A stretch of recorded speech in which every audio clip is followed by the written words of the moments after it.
After just 5 minutes of this fifth-round tie, we were admiring the fluency of Swansea, wondering how they failed to score. And then just 2 minutes before half-time, we were left thinking that on St Valentine's Day, there's absolutely no romance left in the FA Cup. Fulham ahead in the softest fashion just before half-time. John Toshak, so cruel on Swansea after the way they played in that Well, first it is half. very much so, yeah. I think if you look at the 45 minutes overall, the scoreline's certainly not a true reflection of what we've seen.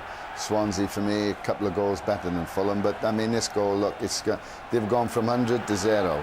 And, I mean, to concede a goal like that, you see that on the 2 mile down the road at Ashley Road on the local park. Yeah, Gary there. Monk, very much the innocent victor. You wonder how the ball got through to him, though. Yeah, it's just the goalkeeper. When he comes out, you want to see him make contact there, Steve. He's got to connect. But John's right. They have absolutely tortured Fulham at times. Yeah. Swansea's football has been just a dream to watch. It really has. I've heard so much about them. I've watched them on the telly myself this season.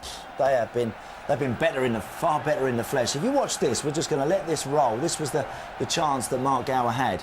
And the way that they use the full width of the pitch, John, prepared to play one-touch football when they can, suck the opposition in and then look to change it. It's wonderful stuff. This is almost like a training routine that they would do without goals in the middle of the field, possession goals down the side, just to move teams around, move the ball from one side to the other, be patient until you can get through. And this right back, you're very impressed with him, what you've seen from Rangel? I've seen him perform so much this year, and really at the very, very highest level. I'm sure that this...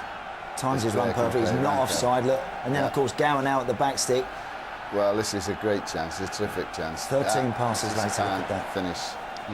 He really had more time than he thought there, didn't he? Well, he did, but they had two similar chances, Yeah. two chances from the balls ended up with Gower, and he'll be sat in the dressing room at the moment. He'll be really with his head down, you know. Yeah. First of those came just after 5 minutes. This one as well, John, was the one that you're talking about, the one when he hits the post. And again, just to emphasise the point of how the wide players, this is Gower actually has the shot, right at the top of the screen, Nathan Dyer, all of the fact that they're holding so wide gives people like Gomez the chance to maybe have a bit of room. Plus, of course, you've got the two Fulham front men up here, so they're 3 against 2 outnumbered in the middle, Danforth and Murphy.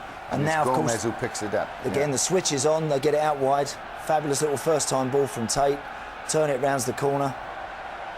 And then again, Gower now puts his roll. Now he's on a give and go with Scotland. Watch this layoff. Fantastic. Brilliant. He stops it, you know, puts just the right weight on it to give Gower time to get in there and finish it off.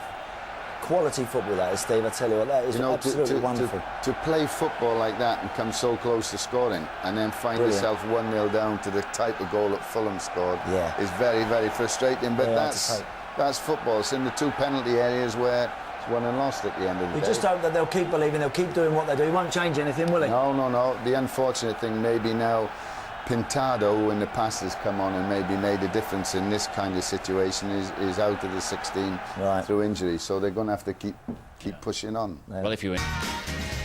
Six Nations weekend, but the Guinness Premiership goes on, all covered in our highlights tomorrow evening. I don't think what lies in store up the road at the Millennium Stadium a little later today will be anything like as attractive as the match we've enjoyed here at the Liberty Stadium. Swansea had just about every technical skill in the book. They had 2 great coaches in opposition this afternoon. We had Roy Hodgson, Martinez as well. And Swansea had everything except maybe what it took to put that ball in the back of the net. The exhibition stuff in the first half came from them. Fulham had Premier League resilience and a lot of Premier League good fortune as well.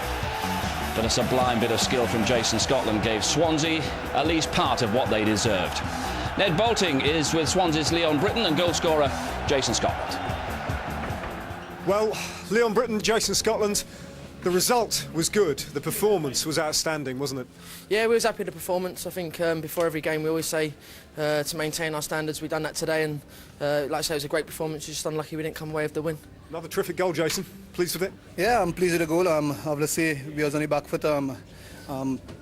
Obviously, they scored earlier, and we know we had to get a goal, and obviously, it was a great strike again. Happy with it. And we all knew that you as a team are capable of playing like this, but to see it played at that level was really impressive. You must be delighted. Yeah, we're delighted, but I think, you know, over the last 15 or 20 so games, I think we've played like that every week. So, like I say before, we're happy with our standards, and we just got to keep that up, you know, in the replay and obviously in the league now. Yeah, what about the going back to Craven Cottage? Can you do the same to them at their place? I think we play like that every week. I mean, you guys know seen it, but I think we do it every week. We're just keeping our standard high, as Brett said. We do it every week, but we need to go in and give them catches and prove we can do it. Well, listen, well done tonight. I think you won yourselves a lot of friends. Well done. Cheers, thank you. Thank you. And a great deal of admirers as well. They now face a tough replay at Craven Cottage, but you get the feeling after what you've seen this afternoon, John Toshek, this is a side that's going places in general. Very much so, yeah. They've gone away from home. They won at Portsmouth in the last round, remember? They play the same away from home as they do at home, and you know, Roy's not the first experienced manager that I've seen in the visitors' dugout. He's a little bit mesmerised by what was going on, and they thoroughly deserved the result. They're better than Fulham in every aspect of the game today. They play this technical game, there's great skill, but there's also the confidence that you need to play that kind of game. Very much so. Roberto's obviously instilled that into them. Even when they lose the ball, they're compact, they work to get it back together, and they never left isolated on the field, none of them. And the Gower-Scotland combination today really was something worth watching. We feared for them just a little bit at half-time. They conceded that soft goal which put Fulham ahead. They came back so well. The equaliser, absolutely sublime. Wonderful, wonderful stuff. Great finish. I would disagree with David Player. I thought Jason Scotland today, for me, was everything. I thought he linked with his teammates. He was always looking for the ball. The finish for his goal, as John says, is brilliant.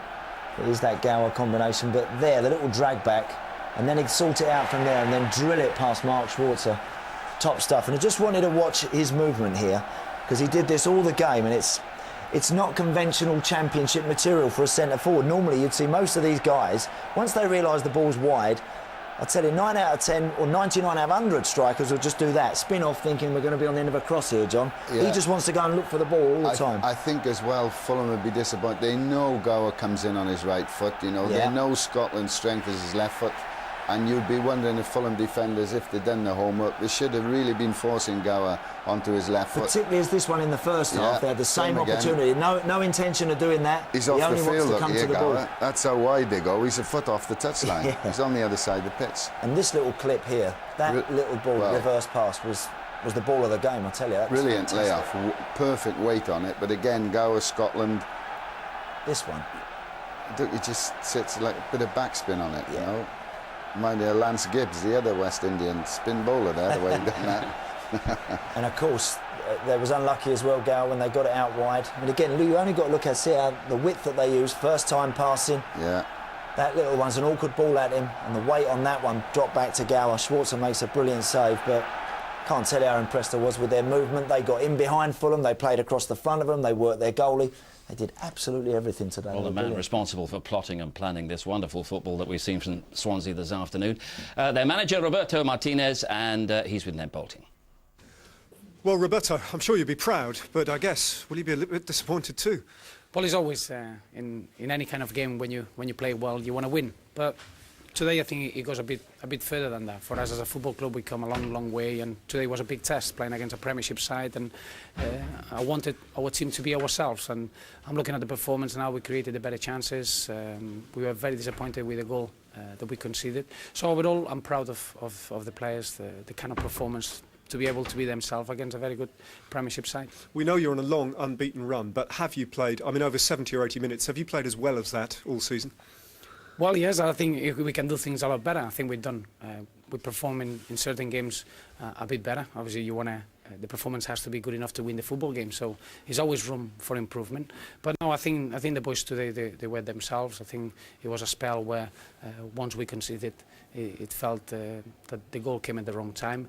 But it's just the reaction we had. We controlled things. We kept getting on the ball. We created good chances, because I wouldn't say half chances. I think the first half we had 2 open chances.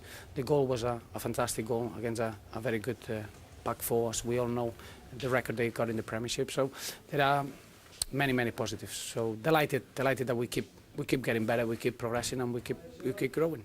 And of course, Roberto, we know that you can do this away from home against Premier League opposition as well. So Craven Cottage is not going to intimidate you, is it, in that respect? No, well, we've been in that environment. I think it was one of them tests that we wanted to go through, and we went to Fratton Park and we were ourselves. Obviously, we know the record that Fulham they got at home, and it's going to be a difficult game. But it's a replay in the fifth round. Now we got the name in the hat for the next draw. It's always the excitement that the fans deserve to be at that